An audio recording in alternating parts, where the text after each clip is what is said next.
semuanya, perkenalkan nama saya Desti Amanda Yusuf, kelas 2B, program studi S1 Psikologi Universitas Harkat Negeri Tegal dengan NIM 252400011.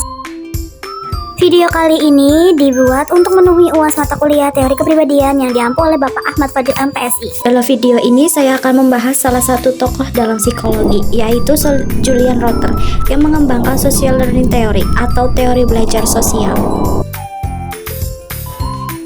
Tujuan pembahasan ini adalah untuk mengenal latar belakang Julian Rotter, memahami konsep dasar teorinya, kemudian menganalisis sebuah kasus nyata menggunakan teori Rotter, kemudian mengetahui kelebihan dan kelemahan teori, serta memahami penerapannya dalam kehidupan sehari-hari.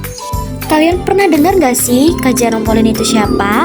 Dan ya, di sini untuk contoh studi kasusnya, saya memilih kisah Kak Jerome Pauline dalam mencapai beasiswa ke Jepang. Sebelumnya, Kak Jerome adalah mahasiswa Indonesia yang berhasil memperoleh beasiswa MAXT Monbuka Kagusho dari pemerintah Jepang untuk kuliah di Universitas Waseda. Dalam berbagai wawancara dan unggahan di channel YouTube Nihongo Mantape, Kak Jerome menceritakan bahwa keberhasilannya bukan diperoleh secara instan. Ia menghabiskan waktu bertahun-tahun untuk belajar matematika, meningkatkan kemampuan bahasa Jepang, serta berlatih menghadapi seleksi beasiswa. Meskipun menghadapi persaingan yang kuat, Kak Jerome tetap yakin bahwa usaha yang konsisten akan meningkatkan peluang keberhasilannya. Berikut biografi Julian Rotter. Beliau lahir pada tanggal 22 Oktober 1916 di Brooklyn, New York, Amerika Serikat. Ia tumbuh pada masa Great Depression. Beliau menempuh pendidikan di Brooklyn College dan memperoleh Doktor Psikologi Klinis dari Indiana University. Setelah itu, beliau mengajar di University of Connecticut. Pemikirannya dipengaruhi oleh beberapa tokoh seperti Kurt Lewin, Sigmund Freud, dan Clark Hart. Berikut juga konsep dasar teori dari Julian B. Rotter. Rotter berpendapat bahwa perilaku manusia tidak muncul secara tiba-tiba, melainkan merupakan hasil dari proses interaksi yang berkelanjutan antara individu dengan lingkungannya. Perilaku tersebut dipengaruhi oleh pengalaman hidup, interaksi sosial, serta tujuan yang ingin dicapai oleh individu.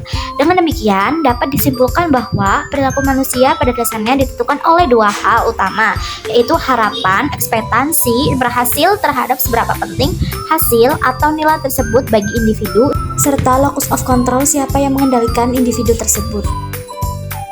Locus of control di sini merupakan konsep yang menjelaskan keyakinan individu mengenai sumber kendali atas peristiwa yang terjadi dalam kehidupannya. Konsep ini terbagi menjadi dua kategori utama, yaitu internal dan eksternal. Individu dengan locus of control internal meyakini bahwa hasil yang diperoleh merupakan akibat dari usaha dan kemampuan diri sendiri.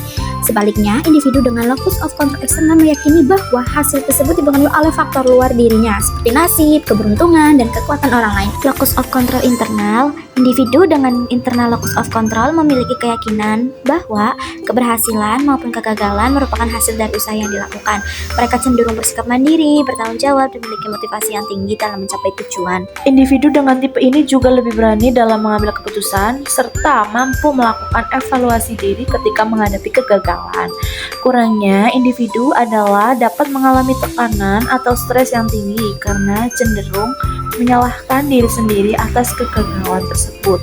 Analisis berdasarkan kasus nyata yang saya ambil bahwa Kak Jerome menunjukkan internal locus of control karena ia percaya bahwa keberhasilannya bergantung pada usaha, disiplin, dan kemampuannya sendiri.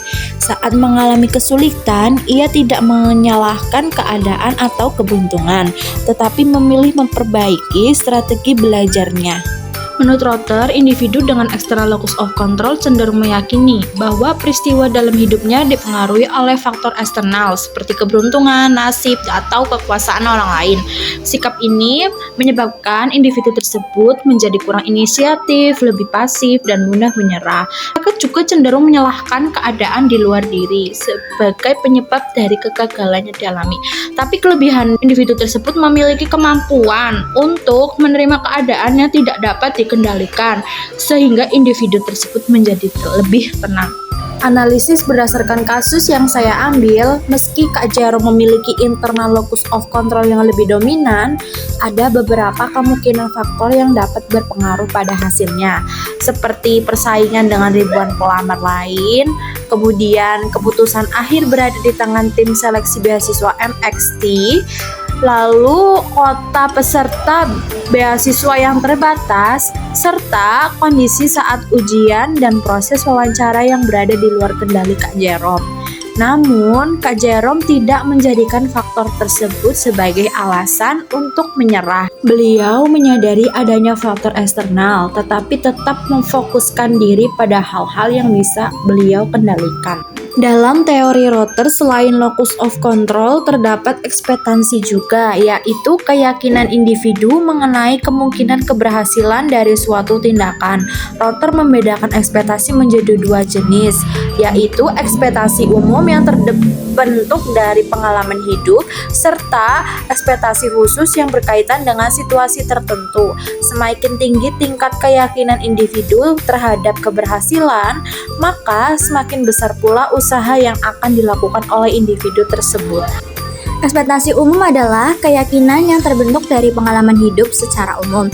Sifatnya lebih luas, berlaku di banyak situasi, dan dibentuk dari kebiasaan hidup. Kak Jerome memiliki ekspektasi umum, yaitu pengalaman berhasil dalam berbagai kompetisi akademik, membuatnya yakin bahwa belajar secara konsisten akan meningkatkan peluang lolos seleksi beasiswa. Keyakinan tersebut mendorongnya untuk terus berusaha meskipun prosesnya panjang. Berikut adalah ekspektasi khusus. Ekspektasi khusus adalah keyakinan terhadap keberhasilan dalam situasi tertentu saja. Sifatnya yaitu spesifik dan bergantung kondisi. Analisis berdasarkan kasus yang saya ambil, Kak Jerome memiliki ekspektasi khusus karena ia yakin dapat lolos pada seleksi tersebut setelah mempersiapkan diri dengan matang. Keyakinan itu muncul karena ia telah belajar bahasa Jepang, memperdalam kemampuan akademik, terutama matematika, serta berlatih menghadapi tahapan seleksi beasiswa. Harapan tersebut tidak berarti Kak Jerome merasa akan berhasil dalam semua hal, melainkan hanya pada situasi spesifik, yaitu proses seleksi beasiswa MXT. Dalam teori Rotter, selain locus of control dan ekspektasi, terdapat reinforcement value, yaitu tingkat kepentingan atau nilai yang diberikan individu terhadap suatu hasil. Nilai ini bersifat subjektif, sehingga suatu hasil yang dianggap penting oleh seseorang belum tentu penting nilai yang sama bagi orang lain. Dengan demikian, individu cenderung akan berusaha lebih keras untuk mencapai sesuatu yang dianggap individu tersebut memiliki nilai tinggi atau penting bagi dirinya. Semakin penting atau tinggi hasilnya atau nilainya, semakin besar usaha yang akan dilakukan oleh individu tersebut. Analisis berdasarkan kasus yang saya ambil bahwa beasiswa ke Jepang memiliki reinforcement value yang sangat tinggi bagi Kak Jerome karena memberikan kesempatan memperoleh pendidikan berkualitas, pengalaman internasional, dan membantu meringankan beban biaya kuliah karena hasil tersebut sangat bernilai bagi dirinya. Ia rela menginvestasikan banyak waktu dan tenaga hanya untuk belajar. Dalam teori Rotter, selain locus of control, ekspektasi, dan reinforcement value, terdapat behavioral potential, yaitu potensi munculnya suatu perilaku dipengaruhi oleh tingkatan harapan individu terhadap keberhasilan dan nilai itu penting dari hasil yang diinginkan.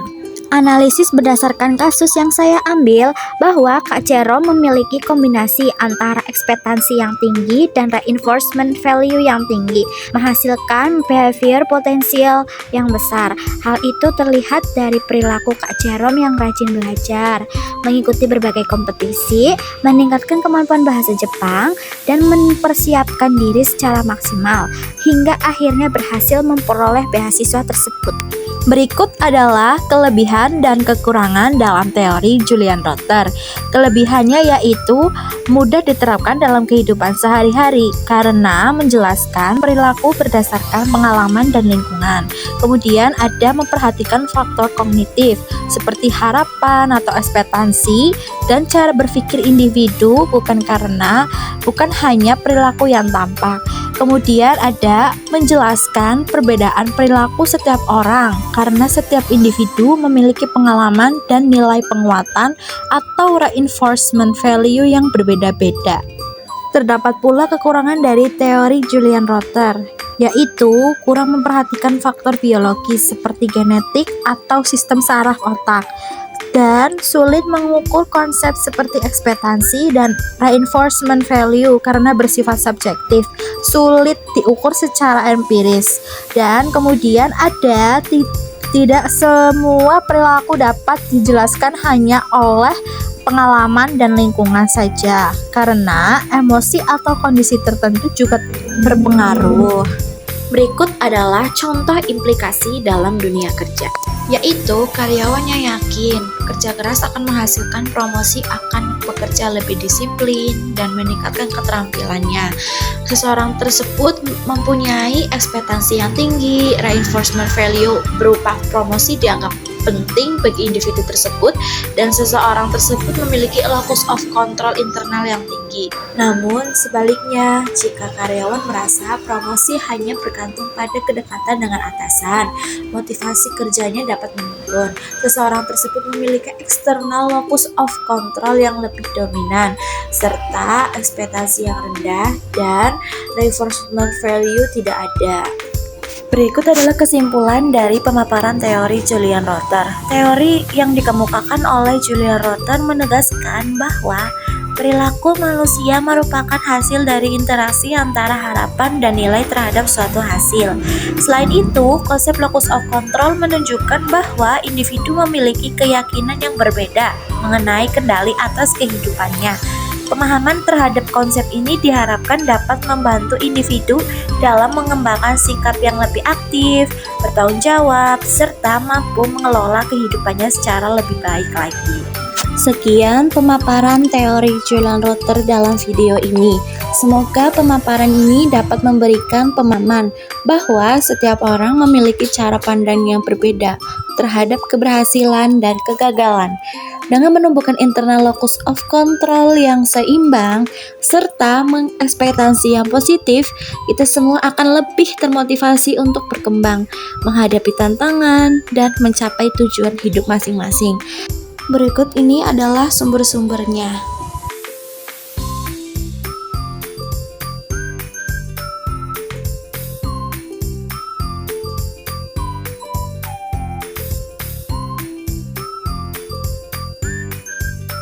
Sekian dari saya, mohon maaf apabila ada salah kata atau salah pemaparan, dan juga apabila ada yang ingin ditanyakan, boleh ditulis di kolom komentar ya guys.